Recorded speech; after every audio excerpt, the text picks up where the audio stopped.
The velocity and acceleration along a curvilinear path. Let's take a look at that.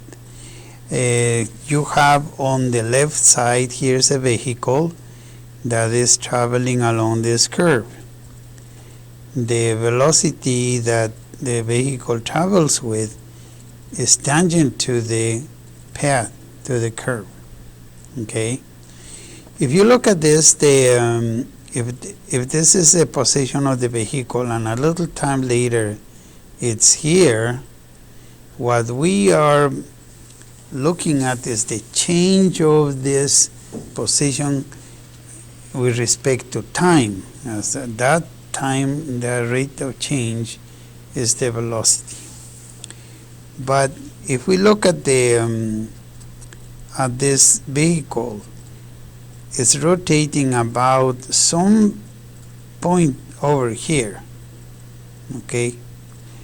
And so we're going to call this R.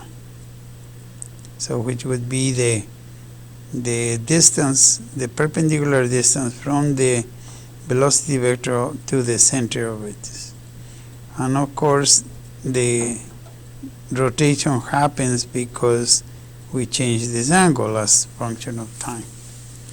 So the acceleration diagram is, this is the normal acceleration. If this is a constant velocity, has no tangential acceleration. If it is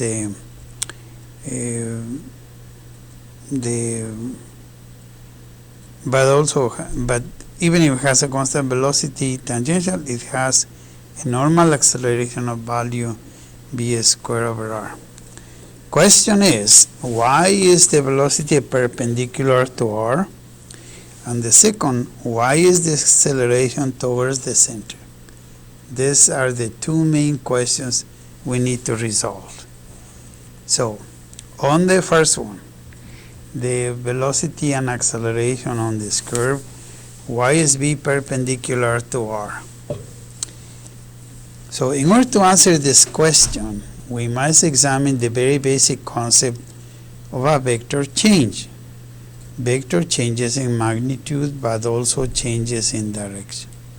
So if you have this vector here, let's say this r vector, and it's going to change, it's going to rotate, and it's going to go to this position. So what are we doing? We have that the original r is here, and now the body has moved here with an angular velocity. So in this case, r does not change in length, but only rotates. That change is r times d theta dt, which would be the velocity here, or r omega.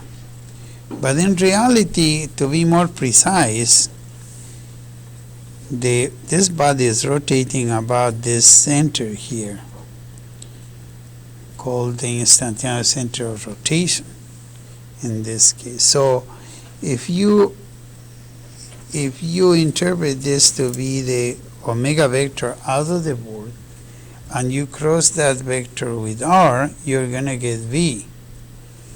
See? So that's how we more precisely we say that this is omega times r. The velocity is omega times r. V is perpendicular to r and w, omega here. So the idea is that if you cross the omega vector with r, you're going to get v. But this has to be a cross product, so right here the omega vector is coming out of the board, is coming towards you. And if you cross with r, you get v. So omega, so v is going to be dr dt plus omega cross r, and we know that dr dt does not exist because we don't change the radius. Okay. So let's take a look at the vector change in more detail. So if you have this in here, this is the original position, and this is the position now. So you see, to be able to do this, this thing had to move from this resting position to this one. So we're going to call this dr/dt, which is that velocity. And this one here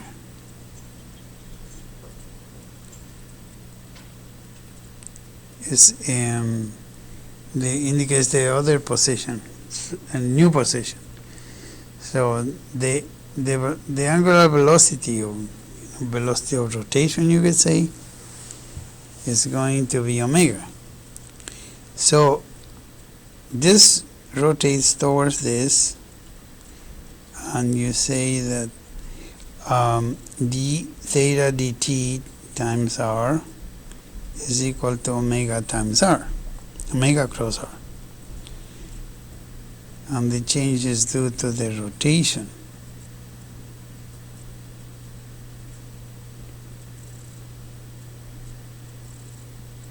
Okay. So in here the vector can change in length and can change in rotation. So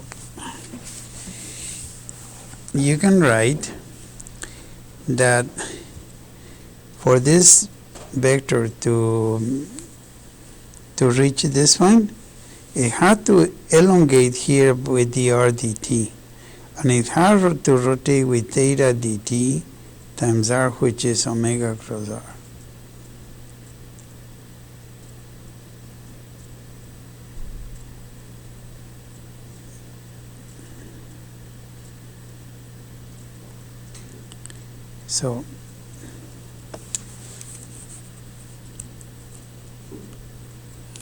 So in here the dr dt is the change in the length plus the rotation. That's how you differentiate the vector. So you could say that you let the boundary conditions dr dt equal 0, because we assume the vehicle in motion, or that an arc of a circle whose radius does not change. So if the vehicle is accelerating and sliding at the same time, this component needs to be reconsidered. So here we go. We have the idea is that the body rotates about this curve.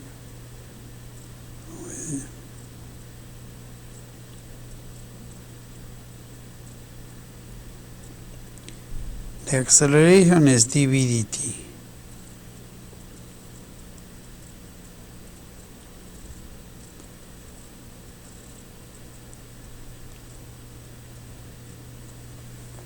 Okay, so in here, if we consider that you can see it clearly that the acceleration is the rate of change of the velocity, it follows that if we differentiate the velocity, we do the elongation of the vector and then the rotation of the vector.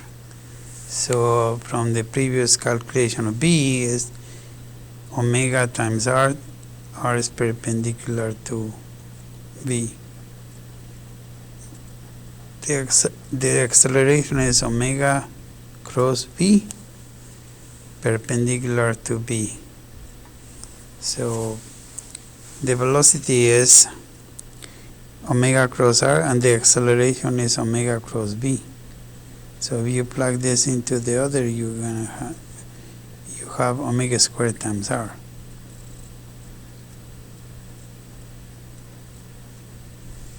And then it says, remember also from the value of omega cross r that omega is b over r, and an is going to be r times b over r squared.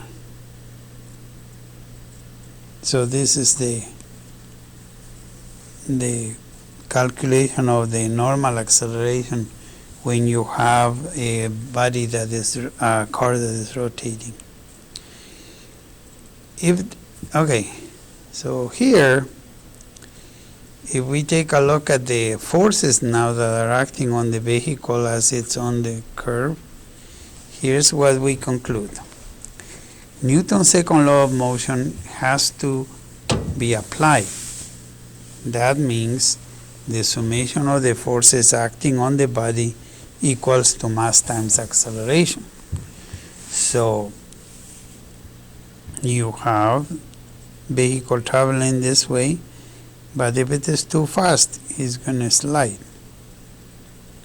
Yeah. So the summation of forces equals to mass times the normal. And then we have to say, okay, let's put the value of the weight on each wheel and apply this equation. And this would be the left front times mu plus the front times mu. That's the left rear times mu. Okay. Or if you could write this in terms of the percentage of the weight on each wheel, in accident reconstruction this is very, very common to indicate the load on a wheel as a percentage of the weight. So if you do that, these are all the 4 wheels in here, and it's a minus because it's against the motion. So we have minus, and then we have the other minus on the other side. So the percentage of the weight considers how much weight on each wheel it is. So, and then it considers this condition at each time, at every step of integration. If mu is the same, and the summation of those 4 add up to 1, then it follows that if you have this is your coefficient of friction times mu times h times mg, we cross that, is equal to mv squared.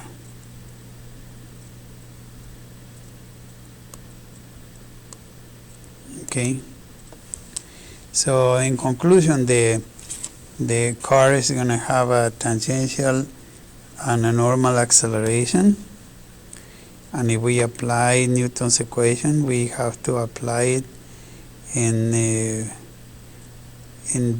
this direction here, because this is what is trying to move the vehicle towards the center.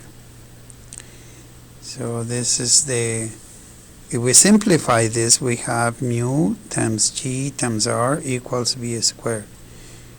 Or we can do this equation alone and say, okay, the velocity is square root of mu g times r. Okay, I am here to tell you that from here, these conversion factors have been reduced to a very nice number.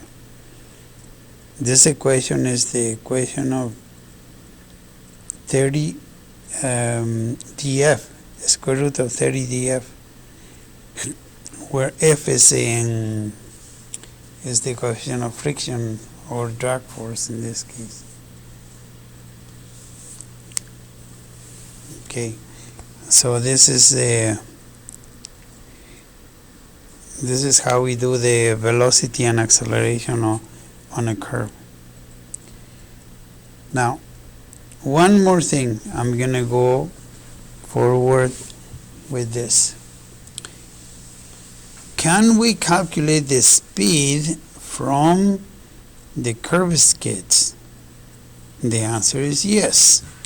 So if you have a curve in here and you have the ability to measure within the points on this string,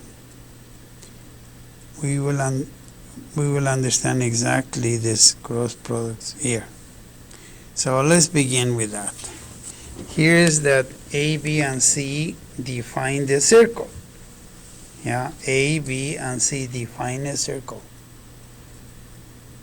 The center is in the intersection of the middle perpendicular to AC and BC.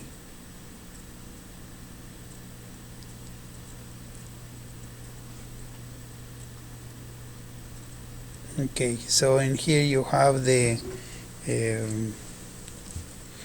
situation where we say using these triangles in here. We have R minus M, this is this side. And then you have plus C divided by 2, which is this side. And then if you do that, you have a square triangle, and so we have Z minus M equals to C divided by 2.